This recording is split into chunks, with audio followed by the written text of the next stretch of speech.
Hello, good afternoon সবাইকে।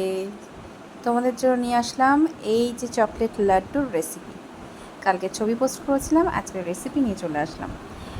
কি দিয়ে বানিয়েছি দেখে নাও। এর মধ্যে আছে বিভিন্ন রকমের ড্রাই ফ্রুটস, কাজু, আমন্ড, মাখনা, চিড়ে, সাদা তিল,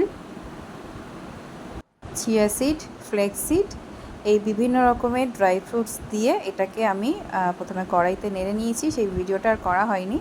ড্রাই ফ্রুটসগুলো আমি আগে কড়াইতে নেড়ে নিয়েছি, তারপর আমি পুরোটা গ্রাইন্ড করে নিয়েছি, একদম গুঁড়ো করে নিয়েছি, তবে পুরো মিহি পাউডার নয়, একটু জাস্ট ভেঙে নেওয়া যাকে বলে। তারপরে এটার সাথে আমি খেজুর মিক্সড করছি।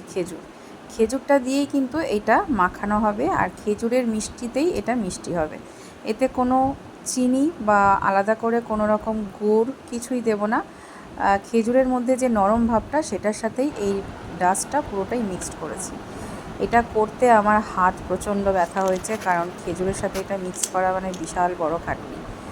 এইভাবে ভালো করে চেপে আমি নাড়ুর আকার দিয়েছি। মানে অনেকটাই সময় লেগেছে, অনেকটাই সময়, আর হাত পুরো ব্যথা হয়ে গেছে। তো এইভাবে করেছি, তোমরা এইভাবেই করতে পারো। এটা কিন্তু ভীষণ হেলদি, বাচ্চাদের জন্য, বড়দের জন্য ভীষণ হেলদি একটা লাড্ডু। তো এই লাড্ডুগুলো এরকমভাবেও খাওয়া যায়, এবং তারপরে আমি যে প্রসেসটা করেছি এটাও তোমরা করতে পারো। একটা গামলার মধ্যে জল নিয়েছি, জলটাকে গরম করতে দিয়েছি, তার মধ্যে দিয়ে দিয়েছি একটা কাচের বাটি, কাচের বোল বসিয়েছি, আর আমুলের সুগার ফ্রি ডার্ক চকলেট। এটা কিন্তু সুগার ফ্রি, কোনো অ্যাডেড সুগার নেই, চিনি নেই। এই ডার্ক চকলেটটা আমি ভীষণ ভালোবাসি খেতে, ডার্ক চকলেট ভীষণ ভালোবাসি। এটা কিন্তু খুব হেলদি আর খুব ভালো ডার্ক চকলেট। তো ওইটাকে আমি ওই কাচের বোলের মধ্যে ভেঙে দিয়ে দিলাম।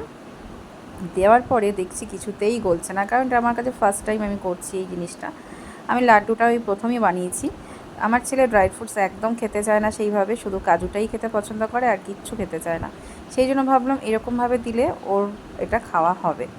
তারপরে এই যে গোল ছিল না, অনেকক্ষণ ধরে দেখছি এটা কিছুতেই গালানো যাচ্ছে না। তারপরে আমি ওর মধ্যে একটু দুধ দিলাম, ফোটানো দুধ রাখা ছিল ফ্রিজের মধ্যে, সেই দুধ অল্প অল্প করে দিয়ে এটাকে আমি পুরো চকলেট লিকুইড বানিয়ে ফেললাম।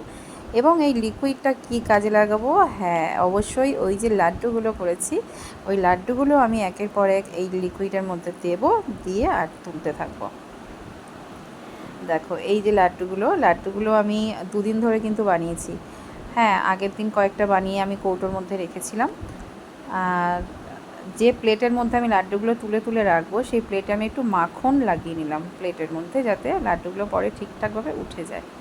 আর দেখো এই যে লাড্ডুগুলো আমি এইভাবে চকলেটের মধ্যে দিয়েছি আর তুলে প্লেটে রেখেছি। তারপরে প্লেটটা আমি ডিপ ফ্রিজে রেখে দিয়েছিলাম, তাড়াতাড়ি ওটা যাতে শুকিয়ে যায় সেই জন্য। নর্মাল ফ্রিজে রাখলেও হবে, তবে বাইরে রাখা যাবে না। এটা কিন্তু রেডি হয়ে যাওয়ার পর সম্পূর্ণ জিনিসটা কৌটোর মধ্যে বা টিফিন বক্সে ভরে কিন্তু ফ্রিজেই রেখে দিতে হবে, যেহেতু চকলেট বাইরে রাখলে গলে যাবে। আমি এইভাবেই ফ্রিজে রেখে এখন ছেলেকে খাওয়াচ্ছি। তোমরাও এইভাবে বানিয়ে বাচ্চাদের খাওয়াতে পারো, ভীষণ হেলদি, আর বাচ্চারা খেতেও ভালোবাসবে। কোনো রকম মিষ্টি খাওয়ানোর থেকে, বাইরের কোনো খাবার খাওয়ানোর থেকে আমার মনে হয় এটা খাওয়ানো বেটার। আমি অনেক দিন ধরে করব করে গতকাল করেই ফেললাম, তোমাদের সাথে শেয়ারও করলাম। কেমন লাগলো রেসিপিটা অবশ্যই জানিও। সবাই ভালো থেকো, সুস্থ থেকো, টাটা।